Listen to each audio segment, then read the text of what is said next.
los pulmones y protegerlos. ¿Listo? Esas pleuras, al igual que están protegiendo los pulmones y los están envolviendo para darles un grado de protección, también van a tapizar las paredes internas de las cavidades pleurales, ¿sí? Que están en íntima relación con la superficie interna de la caja torácica.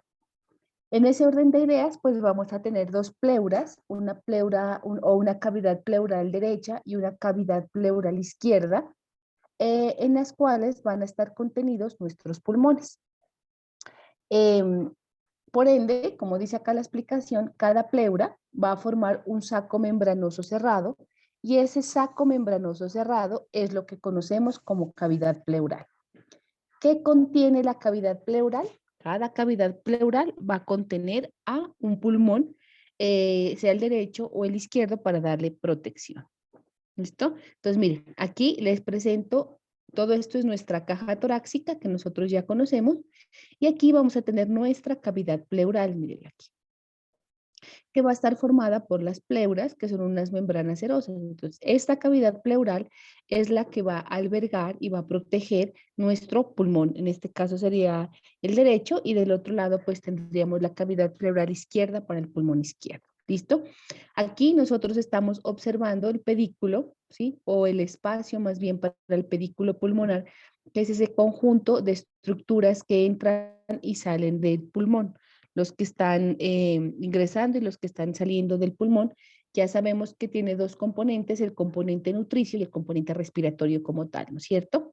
Y miren el ligamento pulmonar que se formaba por la elongación de esa pleura parietal y algo de la visceral que se extendía hasta el lóbulo inferior de cada uno de los pulmones. Entonces, aquí observamos nuestra cavidad pleural. Bueno, entonces, características, tiene dos hojas, una hoja parietal y una hoja visceral.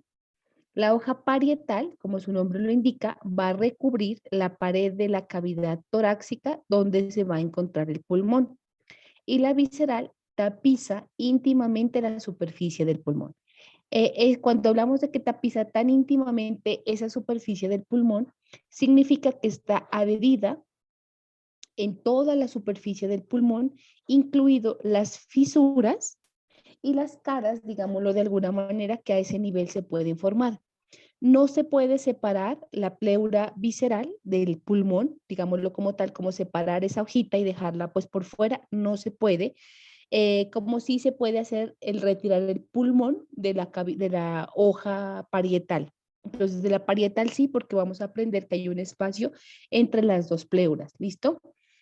Las dos hojas, tanto la parietal como la visceral, se van a unir en la raíz del pulmón. Entonces, acuérdese que la raíz del pulmón es ese pedículo pulmonar y van a formar el ligamento pulmonar del que habíamos hablado.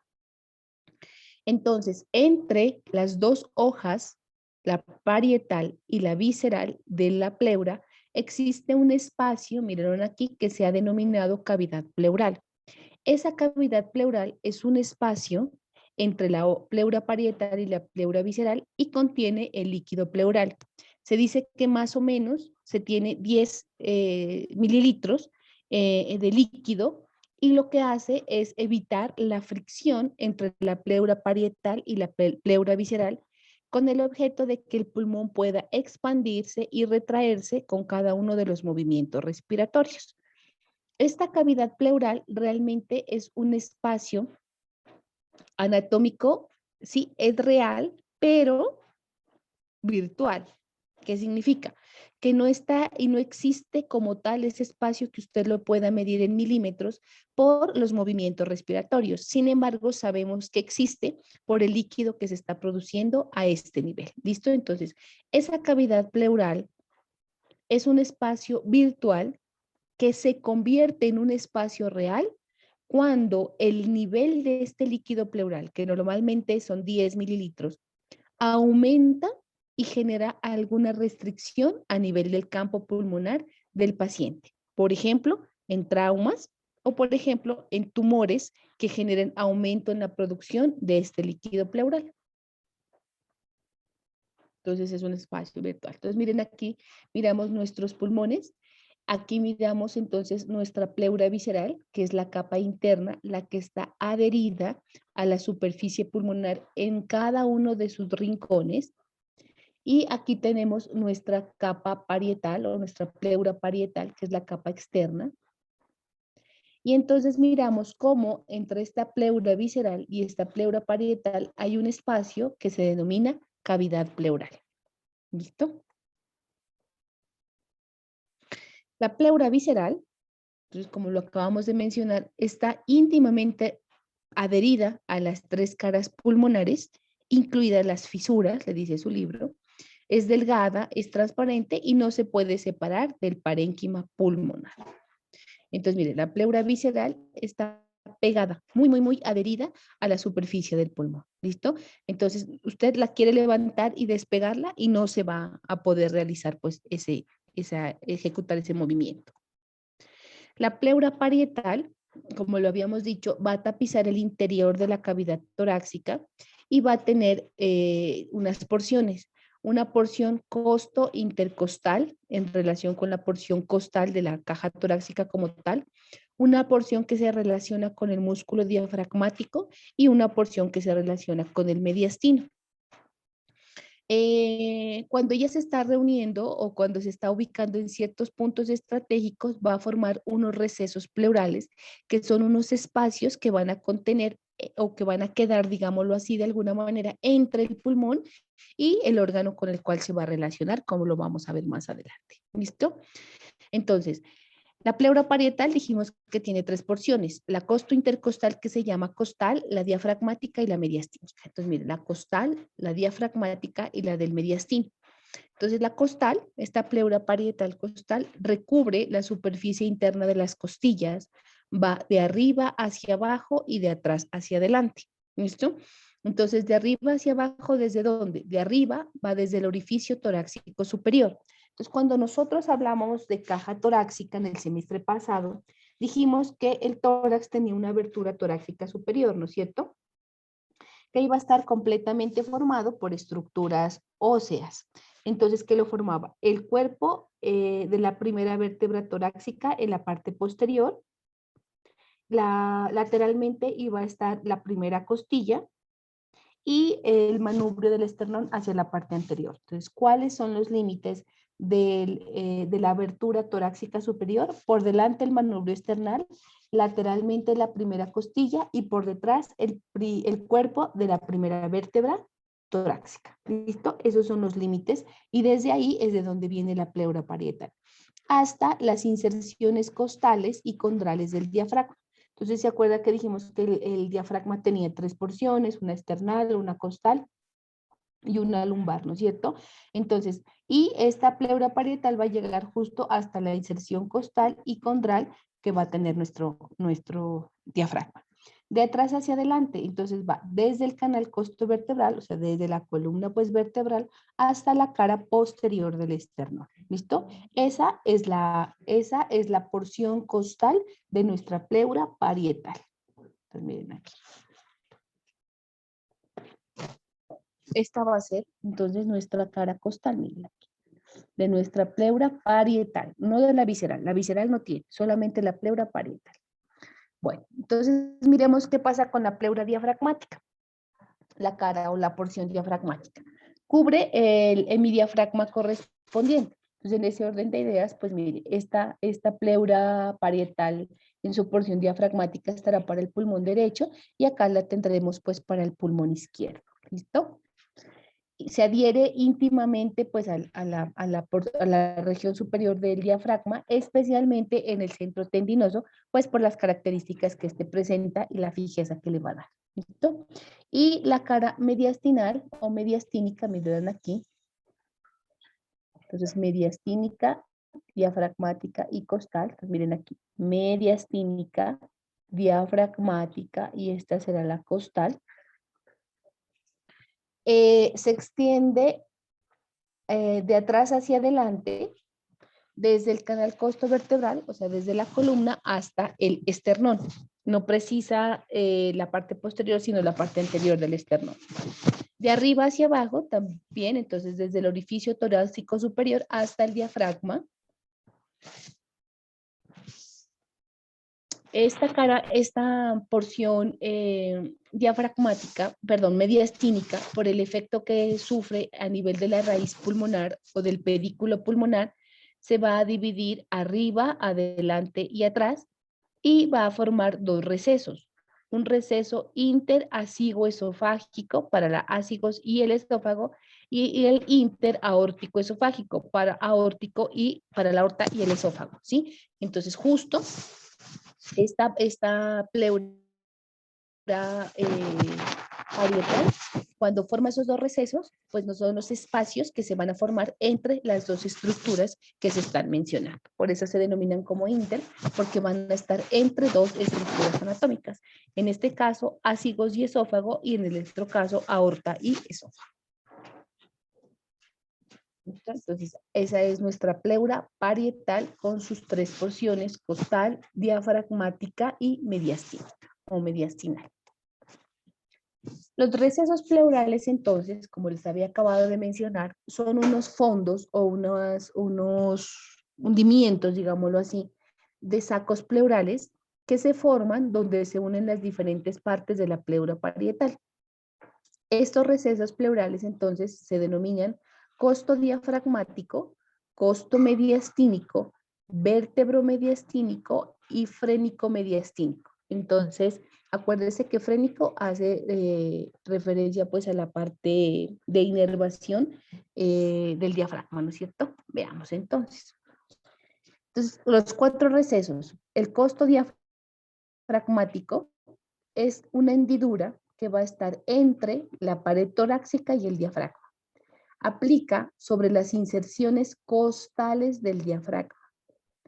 Va a sobrepasar el ligamento arcuato lateral, ¿sí? Y el borde inferior de la 12ª costilla.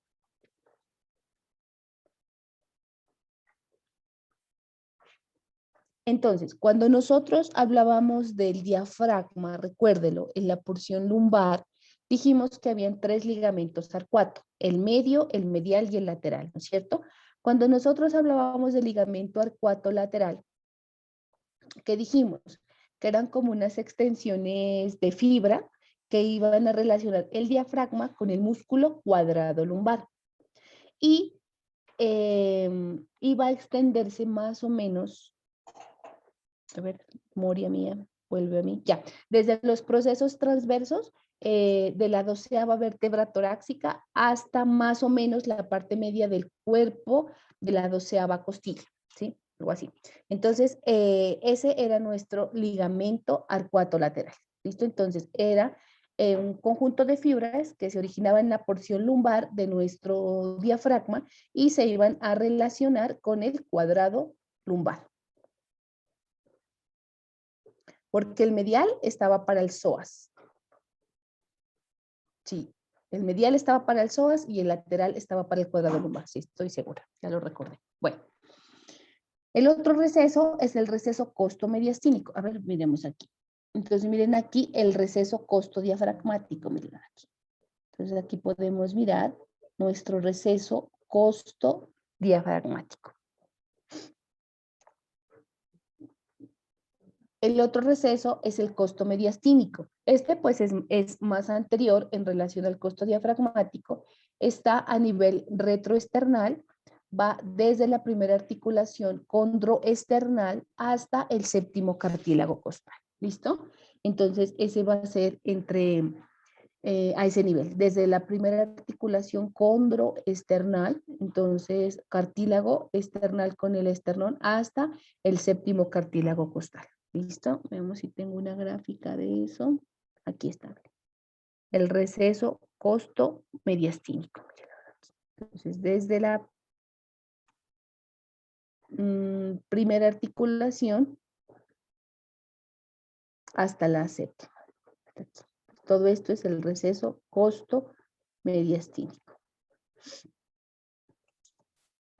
El vértebro mediastínico va a estar ubicado en la región posterior de la porción mediastínica de la pleura parietal y forma un canal a cada lado de los cuerpos vertebrales.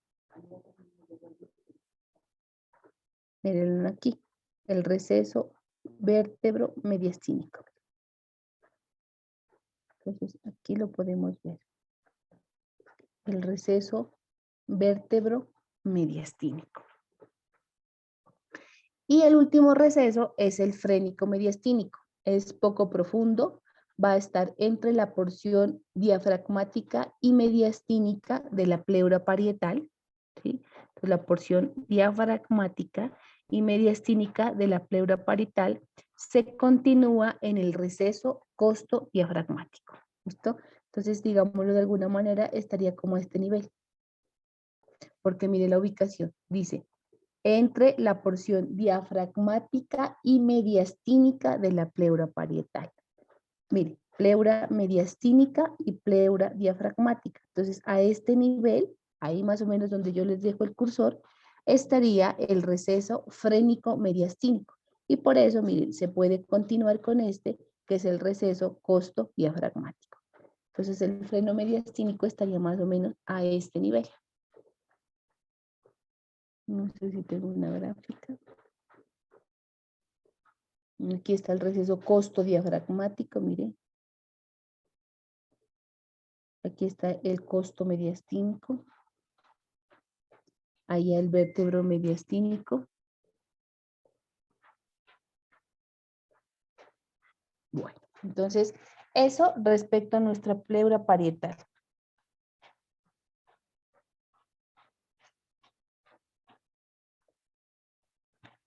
La cúpula pleural, ¿sí? La cúpula pleural es la parte más superior de nuestra pleura parietal que va a recubrir el vértice del pulmón. Como ayer revisábamos, el vértice del pulmón va a ocupar la fosa supraclavicular, entonces está pues por arriba de la apertura torácica superior, y dice que entonces la cúpula se sitúa por arriba de la segunda costilla, reúne, mire, a la porción costal y mediastínica de la pleura parietal y sobrepasa la primera costilla. ¿Listo? Entonces la cúpula es la parte más alta, miren aquí, a este nivel del pulmón. Sobrepasa la primera costilla y obviamente la abertura torácica superior. Entonces, ¿qué reúne? Reúne la porción costal y la porción mediastínica de la pleura parietal. Solamente es pleura parietal, no hay pleura visceral. Bueno, sí hay porque obviamente en el vértice del pulmón está adherido, pero la cúpula como tal solamente la está formando la pleura parietal. ¿Listo? Entonces, miren aquí la pleura parietal, aquí la pleura visceral, en medio de las dos, pues la cavidad pleural. Miren aquí el receso costo diafragmático. Aquí ya encontramos el diafragma, su porción costal. Y entonces aquí aparece un concepto que cuando hablamos de cuello, ya lo habíamos hablado, que eran las fascias, ¿no es cierto? Entonces el cuello tenía una fascia, que era la fascia cervical. Esa fascia cervical se dividía en tres, ¿no es cierto? En una fascia cervical superficial, en una fascia pretraqueal y en una fascia prevertebral. Y hablábamos que esa fascia cervical se extendía hacia abajo y cuando llegaba a la apertura torácica superior, se iba a poner en contacto con la fascia endotorácica. Entonces, ¿qué es la fascia endotorácica? Es una hoja conjuntiva de tejido conjuntivo laxo y de fibras elásticas que va a estar ubicada entre, mire, la pleura parietal, entre la pleura parietal y las paredes de la caja torácica. ¿Listo? ¿Por qué? La cavidad pleural está entre la pleura visceral adherida al pulmón y la pared torácica, ¿no es cierto? Que va a contener pues la pleura parietal. Entonces, entre la pleura visceral y la pleura parietal vamos a encontrar la cavidad pleural. La caja torácica no está íntimamente relacionada con nuestra pleura parietal. Va a existir una estructura que va a estar en medio de ellos, que se conoce como fascia endotorácica, ¿sí? Esta fascia endotorácica va a tener unas caras costointercostales o una cara costal en relación con la pleura, ¿sí? En relación también con el mediastino y con el orificio torácico superior. En esta fascia endotorácica no existe una cara diafragmática. ¿Eso qué significa? Que nuestra pleura parietal tiene tres caras: costal, mediastínica y diafragmática.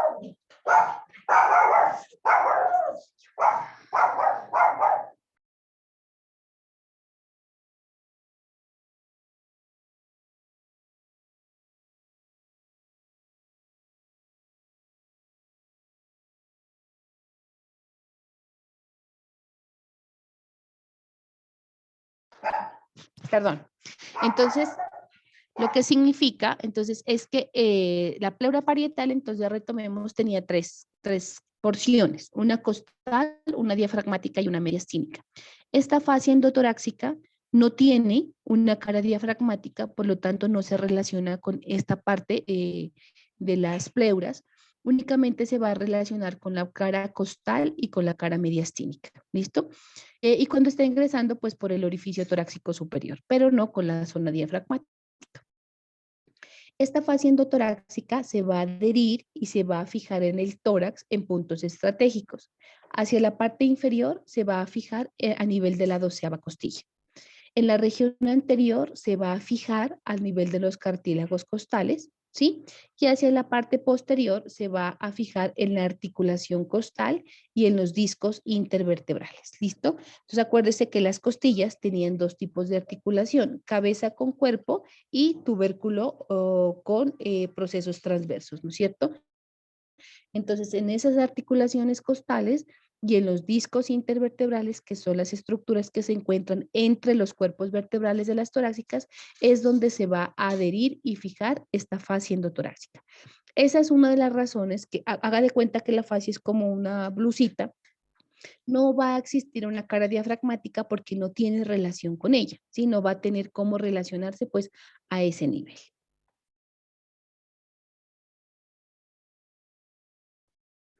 Entonces, miren aquí. Entonces, en esta gráfica, aquí tenemos nuestra fascia endotorácica.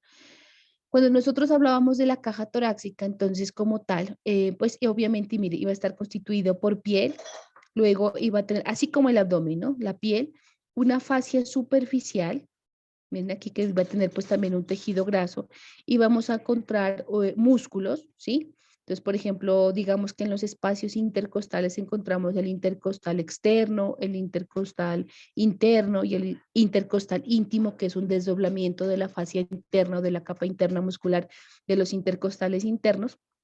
Esta es una costilla superior, una costilla inferior. Y mire, justo por debajo de los músculos encontrábamos nuestra fascia endotorácica. ¿Listo? Y ya pues debajo de la fascia endotorácica, miren aquí, nuestra pleura parietal. Aquí íbamos a encontrar, mire, nuestra cavidad pleural, aquí nuestra pleura visceral y nuestro pulmón.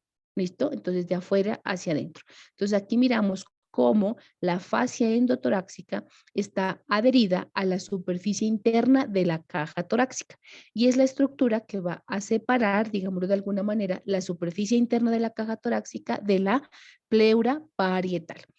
Eh, digamos que la mayoría de la literatura que le dice a uno la fascia, la pleura parietal está en relación con la pared torácica, pero realmente no existe esa relación directa. No podemos olvidarnos que existe una fascia endotorácica. Así como en el cuello estaba la fascia cervical, acá tenemos la endotorácica que se va a encargar de fijarse. Esa sí es la que se fija completamente a la superficie interna del pulmón, perdón, a la superficie interna de la caja torácica. Eh, como habíamos dicho, tanto la hoja parietal como la hoja visceral de las pleuras van a unirse en algún lugar y lo hacen a nivel de la raíz pulmonar. Ya habíamos dicho que la raíz pulmonar es cuando hacemos referencia al pedículo, ¿no es cierto? La pleura mediastínica parietal se refleja en el ilio, pasa y se relaciona con la pleura visceral. ¿Listo? La pleura radicular es la pleura que va a estar ubicada en la zona de reflexión de las dos hojas. O sea, justo cuando se están uniendo y relacionando estas dos hojas, vamos a poder hablar de pleura radicular a ese nivel. Cuando hay la reflexión de la hoja parietal con la hoja visceral, se conforma lo que se conoce como pleura radicular. Y el ligamento pulmonar, que como revisamos ayer, se iba a extender desde el pedículo pulmonar o raíz pulmonar hasta el lóbulo inferior de cada pulmón. Entonces,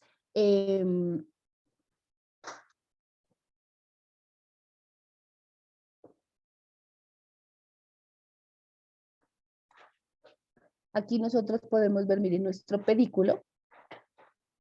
Y aquí nosotros podemos ver cómo se conforma nuestro ligamento pulmonar.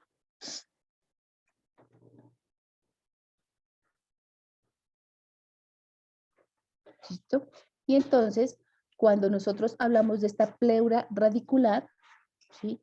Es la reflexión, entonces digamos que esto que estamos viendo aquí, que aquí es donde se unió la pleura visceral con la pleura parietal, eso es lo que se conformaría o se conocería como pleura radicular, o sea, la reflexión, la unión que sufre a nivel de la cara mediastínica, digámoslo así, la pleura visceral con la pleura parietal a nivel del pedículo, es lo que se conoce como pleura radicular. ¿Listo? Hay literatura que también le llama a esa radicular pleura iliar, por ejemplo, o pleura pedicular. A esta radicular también le dicen pleura iliar o pleura pedicular por el sitio donde está, ¿sí? Que sería a este nivel. Ahí donde yo le ubico el cursor, estaríamos hablando de la pleura radicular, aquí. Y hacia abajo, esa elongación es lo que se conoce como ligamento pulmonar. La cavidad pleural, entonces, como lo habíamos dicho, pues es un espacio virtual, no es real, entre la pleura parietal y la pleura visceral. El líquido pleural, más o menos 10 mililitros de líquido pleural, cuya función es lubricar la pleura visceral y la parietal y evitar que se vayan a dosar, o sea, fijarse la una con la otra y generar pues dificultad en el movimiento de la expansión pulmonar con los actos respiratorios. ¿Listo? ¿Cómo es la vascularización e inervación de la pleura? Entonces, la pleura parietal, ¿sí? Va a estar inervada por las arterias intercostales, las frénicas superiores y las mediastínicas. Ellas se van a encargar de la inervación de la pleura parietal. La pleura visceral lo hace por las arterias bronquiales. ¿Listo? Y los linfáticos, el drenaje linfático lo va a hacer por todo aquel ganglios linfáticos vecinos, los que se encuentran alrededor, por ejemplo, los pretraqueales, los mediastínicos, los diafragmáticos hacia la parte inferior, van a terminar drenándole. Es más, el vértice y la cúpula podrían perfectamente drenar a los cervicales posteriores e inferiores. La inervación, a nivel parietal, va a estar de la hoja parietal o de la pleura parietal, la porción costal y diafragmática va a estar a cargo de los ramos intercostales, ¿sí? De la costal y la diafragmática, ramos intercostales. De la parietal, ¿sí? La porción diafragmática en el centro y la mediastínica por el nervio frénico. ¿Listo? Entonces, así es como se va a inervar. Entonces, el centro de la porción diafragmática de la pleura parietal y la cara o porción mediastínica lo hacen por el nervio frénico. La costal y el resto de la diafragmática, que no es el centro, sino la parte periférica, va a ser por las ramas intercostales. Obviamente van a haber unos intercostales anteriores, unos laterales y unos posteriores que van a ir a inervar a cada una de estas regiones. ¿Listo? Y es así como se inerva y se irriga pues nuestras pleuras. Solamente estamos hablando de las pleuras, sea la parietal o la visceral. Bueno, entonces eso en cuanto a pleura. No sé si tengan alguna duda. ¿Alguien tiene alguna duda, alguna inquietud que podamos resolver? Doctora, ¿Sí? buenos días. Buenos Disculpe, días. ese líquido que se encuentra en la cavidad pleural, ¿dónde se Ujú. crea o cómo se crea ese líquido? es como un exudado, digamos, lo que se produce a nivel de la misma pleura, en la superficie interna de la pleura visceral y de la pleura parietal. Entonces, a ese nivel se va a producir. Es como le digo. Sí, es como un exudado, como una producción. Ah, listo, gracias.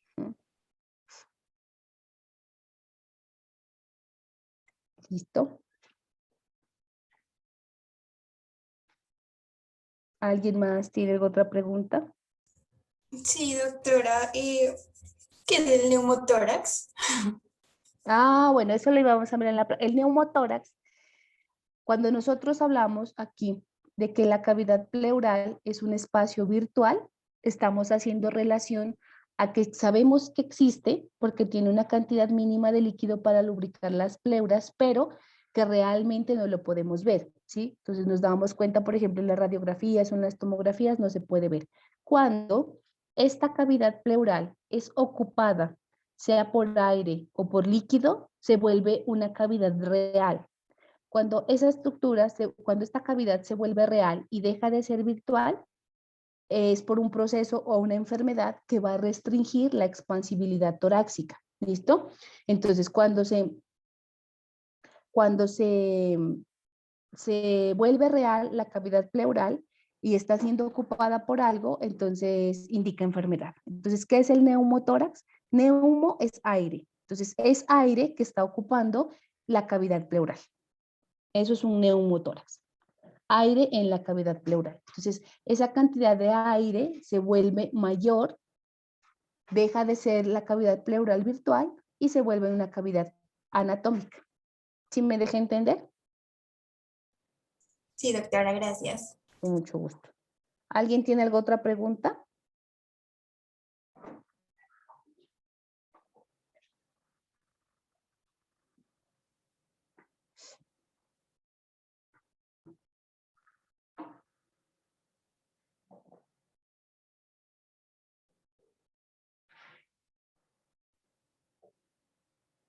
Bueno, entonces sigamos.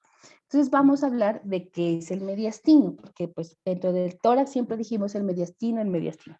Entonces el mediastino, mire, es una zona central, amplia, que separa las dos cavidades pleurales. Entonces mírenlo aquí. Entonces esta es una radiografía de tórax, ¿sí? Y esto que usted ve aquí en el centro, mírenlo aquí, esto es el mediastino. Entonces les presento al mediastino, miren. Entonces, esto que usted ve aquí en el centro, entonces miren, esta es la cavidad pleural derecha, esta es la cavidad pleural izquierda que contiene los pulmones, y esto que yo veo aquí en el centro es lo que se denomina mediastino, este aquí de color amarillo. Entonces miren aquí, esto de color amarillo es lo que se conoce Doctora, como, ¿sí? disculpe, el mediastino es donde está el corazón, no el espacio, ¿no? Por eso le estoy mostrando, sí señora. Así no. Ajá, el centro, mire. Todo este centro de la cavidad torácica, en medio, dice, el mediastino está en medio de las dos cavidades pleurales, el centro es lo que se conoce como mediastino. Entonces, mire, es la zona central amplia que va a separar las dos cavidades pleurales. ¿Qué contiene el mediastino? Estas son generalidades, porque ahorita vamos a mirar cómo se divide ese mediastino. Contiene el timo, el saco pericárdico, el corazón, la tráquea, las arterias y las venas principales. ¿Listo? Bueno, estas son generalidades, son lo más grande, digamos, que puede tener. Entonces, es como nos dice nuestra compañera, mire, el mediastino es donde va a estar el corazón y el origen de los grandes vasos, igual que nuestro sistema respiratorio con la tráquea y nuestro sistema digestivo con el esófago y nuestro sistema pues nervioso con los nervios que van a pasar a este nivel, que más adelante los vamos a ver, ¿listo? Entonces, quiero que quede claro que el mediastino es la porción central, digámoslo así, de la caja torácica que va a estar en medio de las dos cavidades pleurales. Entonces, comprende aquella parte de la cavidad torácica que se extiende. Entonces, ¿desde dónde va? Desde la apertura torácica superior por arriba hasta el diafragma por abajo. Aquí lo podemos mirar, mire, desde la apertura torácica por arriba hasta el diafragma por abajo. ¿Listo? El espacio lateralmente va a estar limitado por la pleura mediastínica y dorsalmente por la columna vertebral. Entonces, miren, lateralmente aquí vamos a encontrar nuestra pleura y esta es la pleura parietal mediastínica. Miren aquí. Y por detrás, aquí los podemos observar, los cuerpos vertebrales. Y obviamente, ¿qué tiene por delante? El esternón y los cartílagos costales. ¿Listo? Entonces, ese sería nuestro mediastino. Entonces, morfológicamente, nuestro mediastino tiene la forma de una pirámide truncada, ¿vea? Como si estuviera abierta, arriba y para abajo, cuya base está inferior, va a tener 6 caras o 6 paredes. Entonces, la primera pared es la pared anterior, es la que va a estar en relación con el manubrio y el cuerpo esternal y las 7 primeras costillas, pero relación directa con sus cartílagos costales, más que con las costillas como tal. ¿Listo? Porque acuérdese que hacia el esternón nunca la costilla se va a fijar directamente, pero sí se relacionan los cartílagos costales. Y ese espacio como tal, el mediastino, miraron aquí, ¿sí? Medialmente al esternón encontramos aquí los cartílagos y ya las costillas estarían a este nivel. ¿Listo? Pero tiene relación directa con esas primeras 7 costillas en relación con sus cartílagos costales. La cara posterior se va a poner en relación con la columna vertebral de la región torácica, por eso se pone en relación con los cuerpos y las apófisis transversas de las vértebras torácicas, la cabeza y los cuellos costales de las costillas, los espacios intercostales y la articulación costotransversa, que usted ya sabe cómo se forma. Lateralmente, pues vamos a tener en cuenta que esta cara lateral del mediastino va a estar en relación con las pleuras mediastínicas, ¿cierto? Entonces, la pleura parietal tiene una porción mediastínica, diafragmática y costal. Es la porción mediastínica de la pleura parietal la que entra en contacto con la región lateral de nuestro mediastino, tanto para el lado derecho como para el lado izquierdo. La cara superior pues se va a relacionar con el estrecho torácico superior y su cara inferior relacionada con el diafragma. ¿Listo? Entonces, mire, superior, entonces aquí les presento. Superior, la apertura torácica superior. Inferior, diafragma. Delante, el esternón con su manubrio y su cuerpo. Pues sí, siendo realistas, mire, la apófisis sifoides, como ya está en relación con la porción external del diafragma, pues no tiene relación directa con el mediastino, solamente el manubrio y el cuerpo del esternón. Y los cartílagos costales y las costillas, las 7 primeras que son las verdaderas, ¿no es cierto? Todo estaría por delante. Por detrás, mire, tenemos los cuerpos vertebrales de las vértebras torácicas y la articulación costotransversa que se va a formar a ese nivel posterior, cuando se articulaba con las costillas. ¿Listo? Entonces, este sería los límites de nuestro mediastino. Entonces, esto que usted está viendo acá, desde la apertura torácica superior hasta el diafragma, que está contenido en la porción central de nuestra caja torácica, es lo que se conoce como mediastino. ¿Listo? Bueno. Entonces aquí también podemos mirar, mire, aquí donde yo le ubico el cursor, desde aquí hasta acá abajo es el mediastino, todo este espacio del centro es nuestro mediastino. Mire aquí, este sería nuestro mediastino que va a estar ocupado por el corazón. Ahorita miramos cómo se ocupa, mire, a este nivel y a este nivel. ¿Listo? Entonces, topográficamente, nuestro mediastino se va a dividir en dos, en un mediastino superior, mírelo ahí, y en un mediastino inferior. ¿Listo? Entonces, topográficamente, el mediastino, ¿cómo se divide? Se divide en dos, en un mediastino superior y en un mediastino inferior. El mediastino superior va desde la apertura torácica superior hasta el ángulo esternal por delante, o el ángulo de Lewis, que se formaba por la unión del borde inferior del manubrio del esternón con el borde superior del cuerpo del esternón, ¿no es cierto? Formaban este ángulo, que es el ángulo esternal o ángulo de Lewis, que decíamos que era fácilmente palpable en las personas muy delgadas. Y hacia atrás se traza pues una línea recta entre este ángulo de Lewis que corresponde, mire aquí cómo lo dibuja la gráfica, exactamente al disco intervertebral que va a estar ubicado entre la cuarta y la quinta vértebra torácica. ¿Listo? Ese es el límite del mediastino superior. Mírelo aquí, aquí la gráfica nos lo está mostrando. Entonces, desde la apertura torácica superior hasta el ángulo de Lewis por delante y el disco intervertebral entre T4 y T5 a nivel posterior. Desde ese nivel, o sea, desde el ángulo de Lewis y desde el disco intervertebral entre la cuarta torácica y la quinta torácica hasta el diafragma, miren, es lo que se conoce como mediastino inferior, que es lo que dice acá. ¿Listo?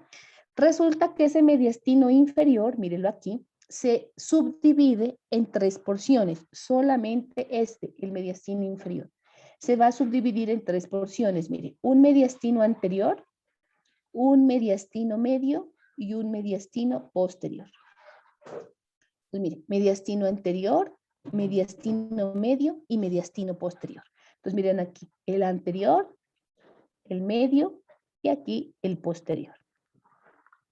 ¿Listo? Entonces, ¿cuáles son los límites de ese mediastino anterior? Véalo aquí. Entonces, aquí donde yo le pongo el cursor. Entonces, ¿cuáles son los límites de ese mediastino anterior? Por delante, el esternón. Exactamente la cara posterior del esternón. ¿Listo? Entonces, miren. Esternón por delante. Por detrás, el pericardio. ¿Sí? Que es la membrana serosa que va a recubrir el corazón. Arriba, el mediastino superior y abajo el diafragma. Entonces, aquí donde yo les estoy moviendo el cursor, mírenlo ahí, ese es nuestro mediastino anterior. Entonces, esternón por delante, pericardio por detrás. Arriba, mediastino superior y abajo diafragma. Ahora vamos a hablar de los límites del mediastino medio. El mediastino medio, ¿sí? Va a contener o va a estar limitado por el corazón, por delante y por detrás. Y obviamente por el pericardio, que es la membrana serosa que lo está recubriendo, y los ganglios linfáticos adosados a este nivel. Entonces, literatura que dice que el límite del mediastino medio va a ser el pericardio por delante y por detrás. Es una definición correcta. También nos decía que el corazón, porque obviamente dentro del pericardio está contenido el corazón, y los linfáticos porque también están a ese nivel. ¿Listo? Y el mediastino posterior, mírenlo aquí atrás, todo este espaciecito, ese mediastino posterior, pues ¿cuáles son los límites? Por delante vamos a tener el pericardio, por detrás la columna vertebral, arriba el mediastino superior y abajo el diafragma. Entonces, esos son los límites de nuestro mediastino posterior. Si nos damos cuenta, mire, el mediastino anterior y el mediastino posterior son superficies huecas, digámoslo de alguna manera, que van a contener los diferentes órganos. Sin embargo, el mediastino medio siempre está siendo ocupado. ¿Por qué? Porque el saco, que es el límite como tal, tanto por delante como por detrás, está ocupado el corazón, ¿sí? Entonces son estructuras que van a estar visibles, digámoslo, todo el tiempo, y por eso usted no puede ver. Aquí le podemos retirar lo que está por delante del corazón, que ahorita vemos que, y aquí lo que está por detrás. Pero este mediastino medio, pues siempre va a ser el saco pericárdico que está a ese nivel. ¿Listo? Bueno. Y esta chorrera de cosas que usted ve ahí es exactamente qué contiene cada uno del mediastino. Entonces, pues yo les sugiero, esta presentación ahorita se las paso, que los revise de acá, porque este es o sea, recopilé 4 libros de anatomía como para sacarle todas las estructuras que están contenidos a nivel de los diferentes mediastinos. porque hay unos que nombran 3, otros nombran otros 2, y entonces así lo estoy completando como para que usted tenga toda la información pues de todas las estructuras que están contenidas a nivel del mediastino, por ejemplo, el superior. Entonces, por ejemplo, a nivel del mediastino superior,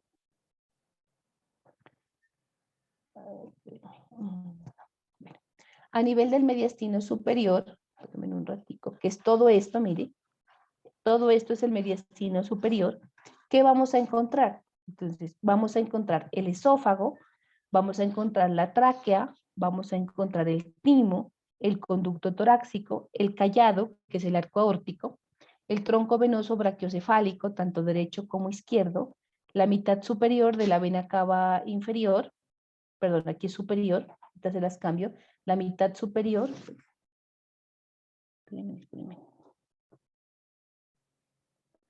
espérenme un ratito.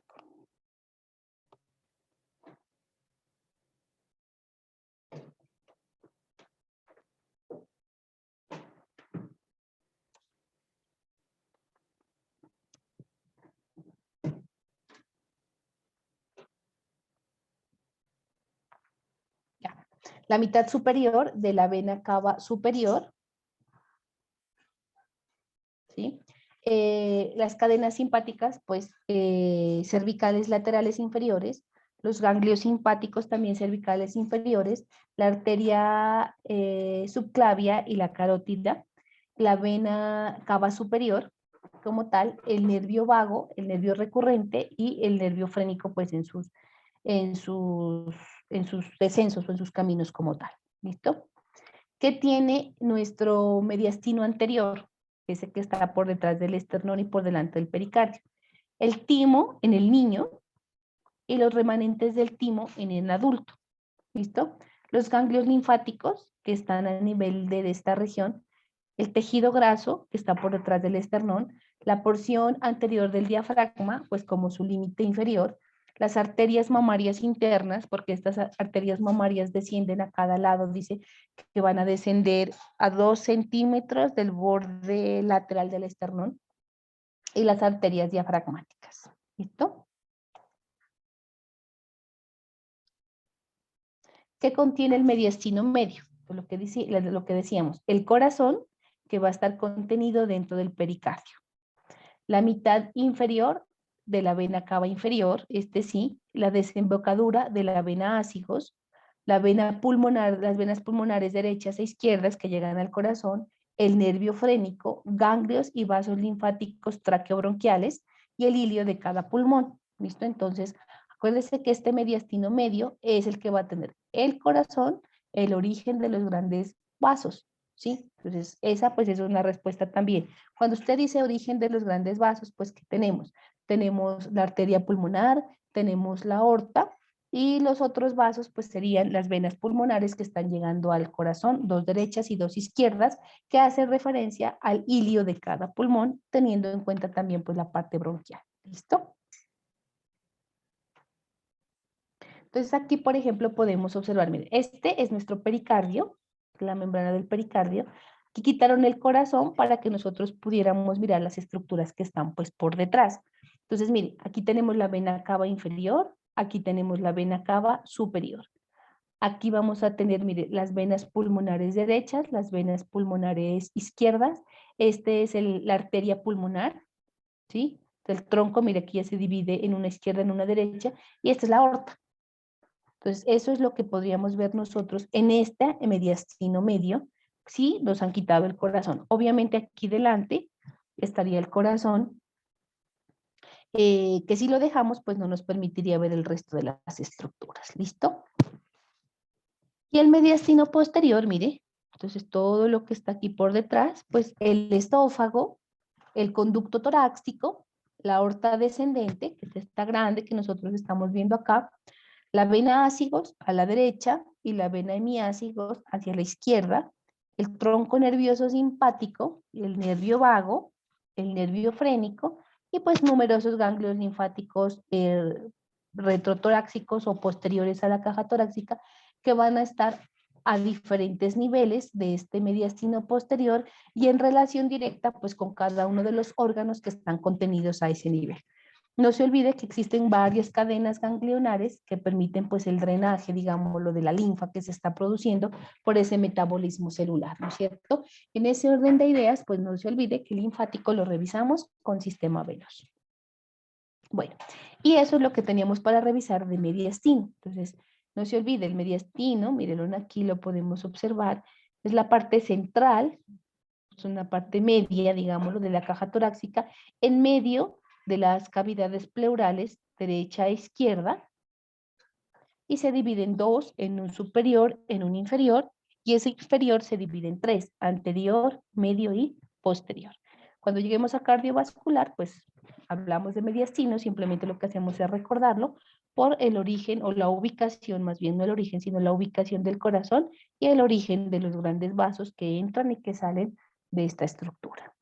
¿Listo? No sé si alguien tenga alguna pregunta de mediastino.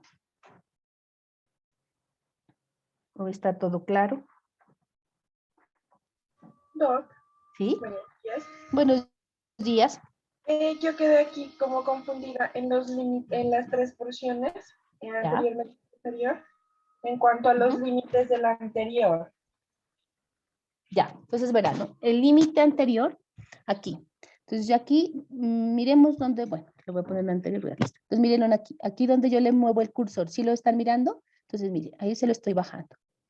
Entonces mire, se lo voy a dejar ahí. Entonces por de la S, este es el mediastino anterior. Entonces, ¿dónde está ubicado? ¿Qué tenemos por delante del cursor? El esternón. ¿Qué tenemos por detrás? El pericardio, porque es la membrana serosa que está recubriendo el corazón. Por arriba, ¿qué tenemos? Mire, este que es el ángulo de Lewis, pues, que correspondería y estaría formando esa línea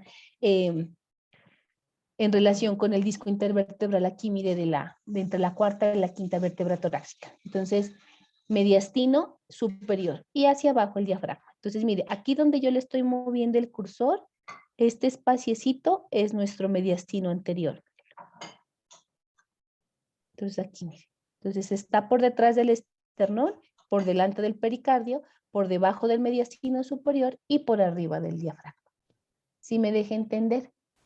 Sí, Doc, gracias, sino que yo había pensado, o sea, interpreté que las divisiones eran de forma horizontal, entonces no me cuadraba el de abajo con el de Ya, arriba. no, no. Ajá. O sea, solamente la horizontal sería para el mediastino superior y para el mediastino inferior a nivel de esta lineecita que corresponde al límite que sería la que se traza entre el ángulo de Lewis y este que es el disco intervertebral entre la cuarta y la quinta torácica. Pero Y del ahí, resto sí son de adelante hacia atrás. Ajá, son verticales, digamos. Este vale, sería gracias. el anterior, este sería el medio y este sería el posterior. Ujú. Gracias, Doc. Con gusto. ¿Alguien tiene otra pregunta? Bueno, entonces, continuando, vamos a revisar caja torácica, aunque nosotros ya miramos el semestre pasado caja torácica, ¿no es cierto? Entonces, ¿qué habíamos dicho nosotros de la caja torácica?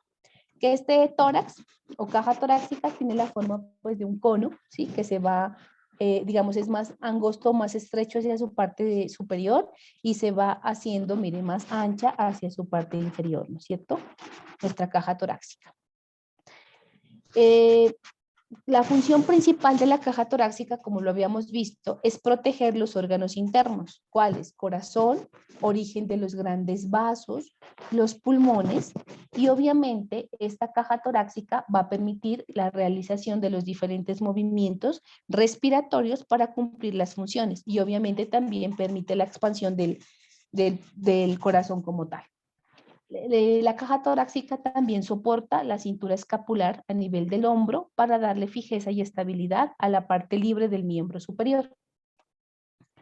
Esta caja torácica nos sirve de anclaje de muchos músculos, ¿sí? Tanto los del cuello, que ya los conocemos, las de la espalda, que son los dorsales, los del tórax, pectoral mayor, pectoral menor, ¿sí? Subclavio, y lo del hombro que corresponde a la cintura escapular. ¿Listo? Entonces le da estabilidad porque las estructuras que están conformando la caja torácica le sirven de inserción o de origen a los diferentes músculos de las diferentes regiones, cervicales, torácicas o dorsales.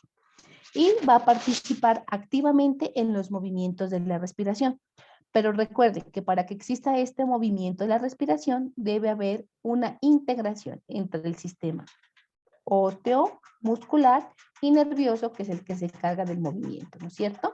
Entonces, esta es nuestra caja torácica. ¿Quién conforma la caja torácica entonces? La caja torácica está conformada, bueno, por 37 huesos. Entonces tenemos por delante, tenemos el esternón, véalo aquí. Por delante tenemos el esternón. Lateralmente tenemos las costillas, 12 costillas a cada lado, con sus respectivos cartílagos costales para las 7 primeras o 7 verdaderas. Entonces, lateralmente, cartílagos costales para las 7 primeras y las 12 costillas, todas las costillas forman la parte lateral de la caja torácica.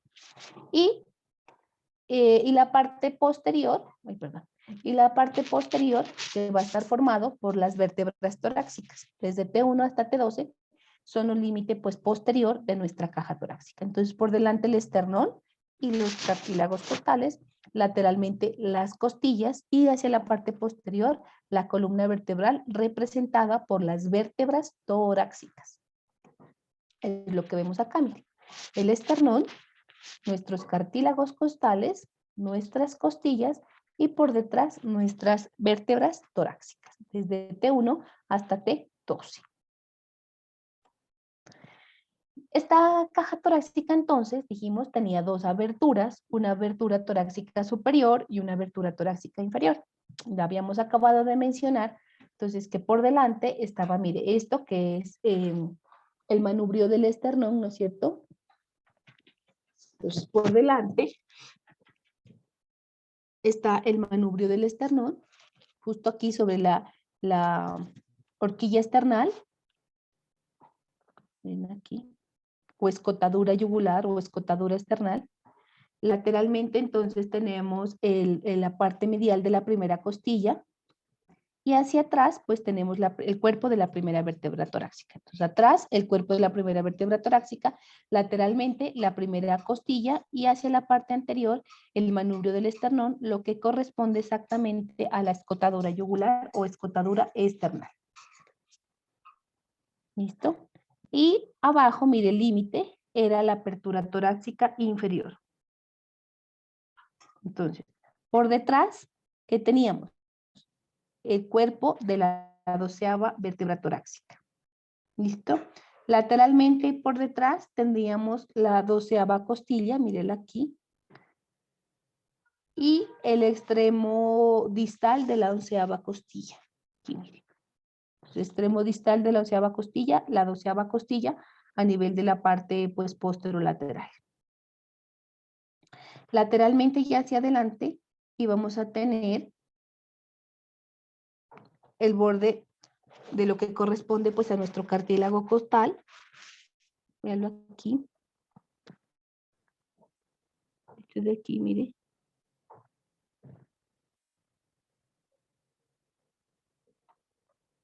Y hacia adelante, véanlo aquí, la apófisis sifoides. Entonces, mire, apófisis sifoides, lateralmente nuestro cartílago costal de unión hacia el séptimo. Aquí la 11ª y la 12ª costilla y por detrás la 12ª vértebra torácica. Entonces, ese era el límite inferior de la apertura torácica, que nos separaba la cavidad torácica hacia arriba y la cavidad abdominal hacia abajo. ¿Listo? Si quiere usted simplificar, puede decir que el borde lateral de la apertura torácica inferior está dado por el cartílago común, ¿sí? Que era el que iba a unir las 3 falsas con la 7ª costilla, por ejemplo. Entonces eso es lo que puedo decir. O como lo nombra aquí, mire, el extremo distal cartilaginoso desde la 7ª costilla a la 10ª costilla. O esto que es el cartílago costal común. ¿Listo? Sería su límite lateral. Y por detrás, entonces, el extremo de la 11ª costilla, el borde inferior de la 12ª costilla y eso es atrás y lateralmente. Y posteriormente, mire, el cuerpo de la 12ª vértebra torácica, como está en la gráfica. Bueno. ¿Qué contiene nuestra caja torácica? Lo que ya hemos estado estudiando. Contiene las cavidades pleurales, una cavidad pleural derecha, una cavidad pleural izquierda. Contiene el mediastino con todas las estructuras que acabamos de mencionar, nuestra caja torácica, ¿listo? Y contiene, pues, lo que miramos, la región cardíaca. Pues, contiene las cavidades pleurales, contiene el mediastino y la región cardíaca como tal. Ahora bien, ¿cuál es la importancia de la caja torácica que nosotros debemos recordar? Resulta que esas estructuras anatómicas que están conformando nuestra caja torácica nos sirve a nosotros para ubicar topográficamente las estructuras internas. Entonces, ¿cómo lo hacemos? Pues nosotros no tenemos un cierrecito que podamos abrir y podamos ver las estructuras, pero topográficamente trazamos unas líneas, mire, ¿sí? Que nos permiten dividir el tórax en la parte anterior, en la parte lateral y hacia la parte posterior. Esas líneas van a estar relacionadas con las estructuras que están conformando nuestra caja torácica. Y esto no lo podemos olvidar porque lo vamos a seguir utilizando.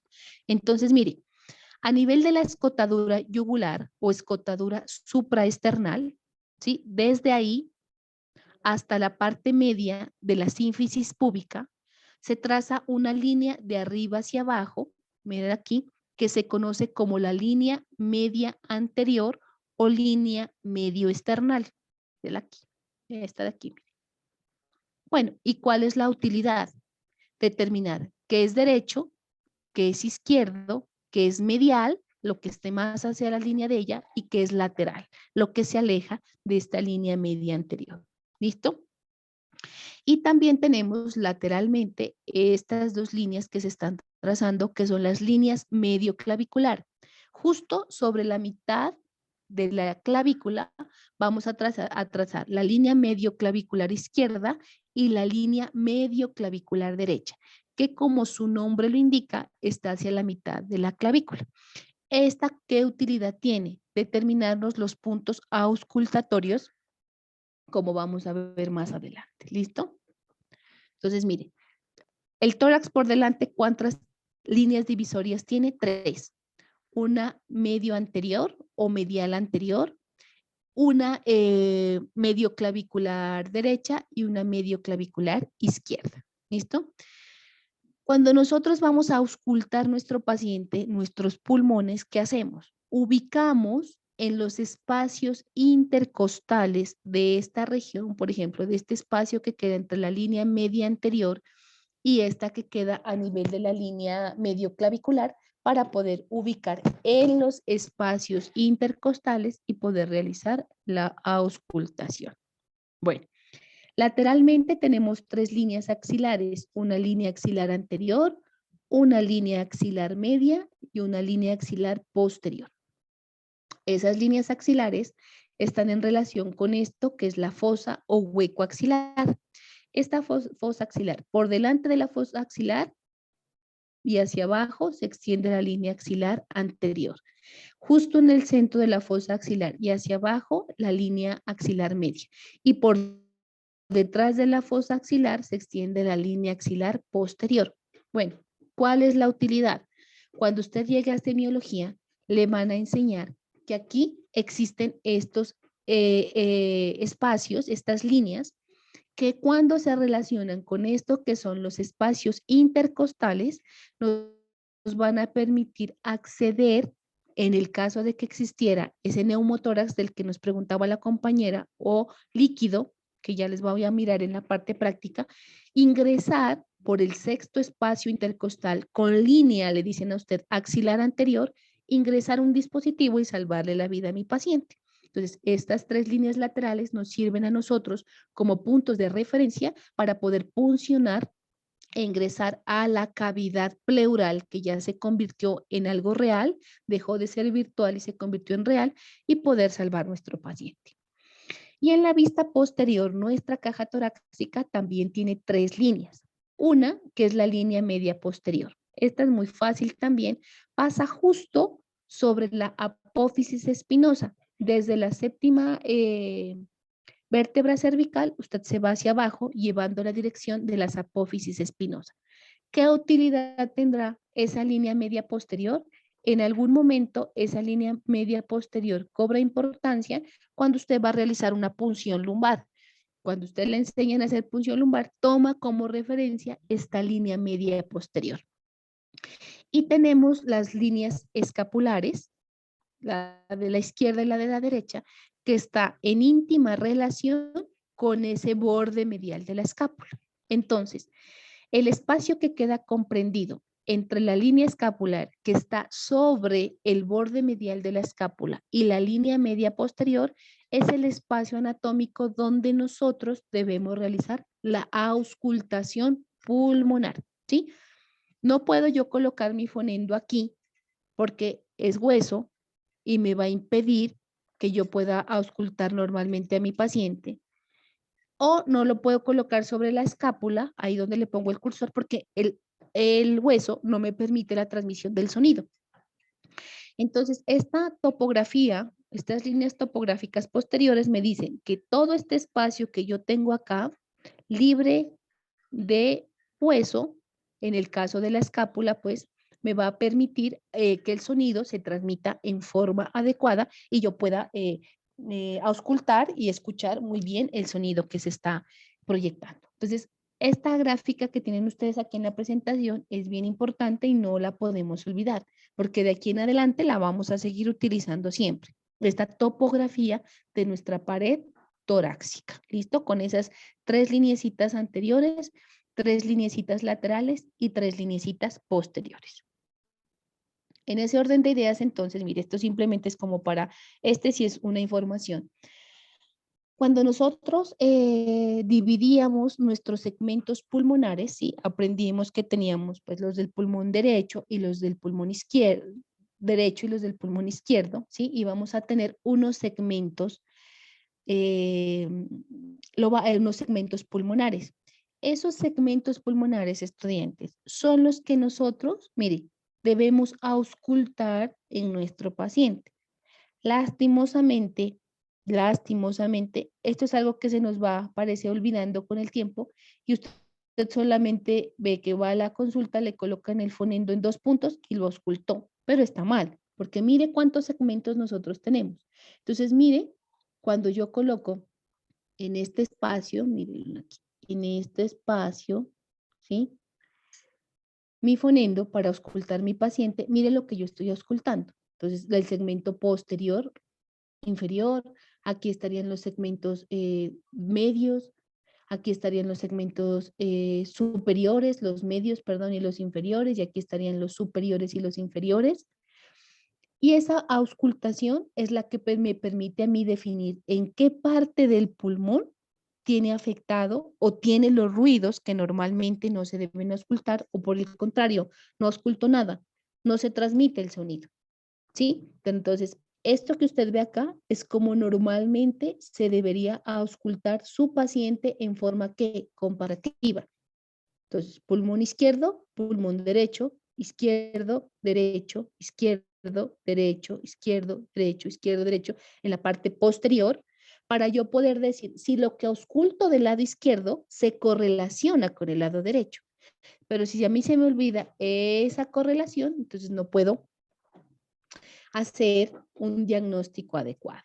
Igual sucede por delante, miren. Entonces, en una secuencia de auscultación, entonces, ausculto 11, 12, ¿sí? Por ejemplo, bueno, aquí 3, 4, 13, 14, ¿sí? Entonces, por ejemplo, dice que existe un punto medio en mujeres, tiene que separarse un poco por la posición de las glándulas mamarias. Entonces, el tejido graso puede ocasionarnos a nosotros una falsa disminución de nuestros ruidos pulmonares en el momento de auscultar. Por eso, para las mujeres nos vamos un poquito más lateral.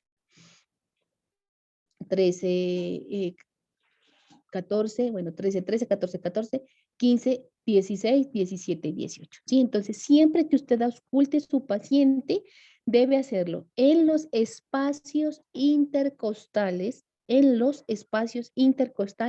siempre en forma simétrica y comparativa. Siempre, forma simétrica y comparativa.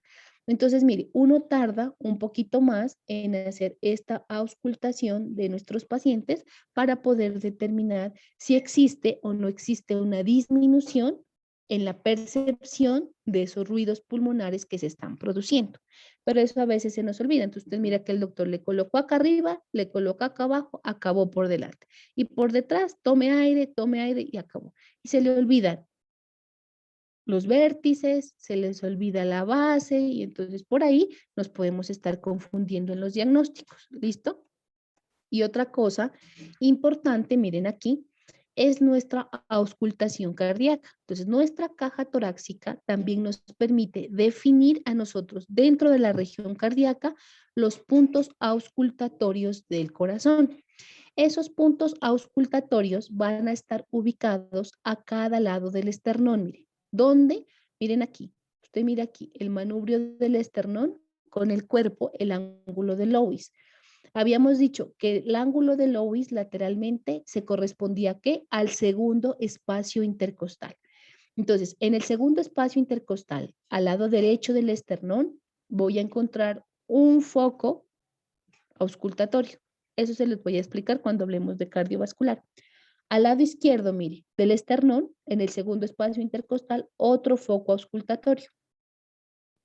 Vamos a encontrar el cuarto foco auscultatorio a nivel del quinto espacio intercostal en relación con el lado izquierdo del corazón o del esternón, pues para auscultar este del corazón. Y lateralmente a nivel, mire, este que tengo aquí, el moradito donde tengo el cursor, dice que corresponde al quinto espacio intercostal con línea medio clavicular izquierda. Entonces, como ya sé cuál es la línea medio clavicular izquierda y sé dónde queda el quinto espacio intercostal, ahí coloco mi fonendo para auscultar una válvula del corazón. O me dice quinto espacio intercostal con el borde external izquierdo. Entonces usted ya topográficamente se ubica. O le dice segundo espacio intercostal izquierdo al borde izquierdo del esternón. Dice usted está aquí. O le dice segundo espacio intercostal derecho con borde derecho del esternón. Entonces usted así, esta topografía de la caja torácica con esas tres líneas anteriores, las tres laterales y las tres posteriores, nos ayuda a nosotros como ubicación para la auscultación cardíaca y la auscultación pulmonar, que siempre debe tener una secuencia comparativa. ¿Listo? Entonces, pues esas son como las generalidades. Estas lineecitas, si son importantes, se las voy a preguntar en su examen. Que nosotros debemos tener en cuenta. La parte de auscultación cardíaca, sí se las enseño cuando lleguemos a la parte cardiovascular. ¿Listo? Bueno, y entonces esa era la parte teórica que teníamos pendiente de revisar de nuestra pleura, nuestro mediastino y nuestra caja torácica. No sé si de la última parte o de lo que revisamos hoy, pues tengan alguna duda o alguna inquietud que deseen aclarar. ¿Todo está claro?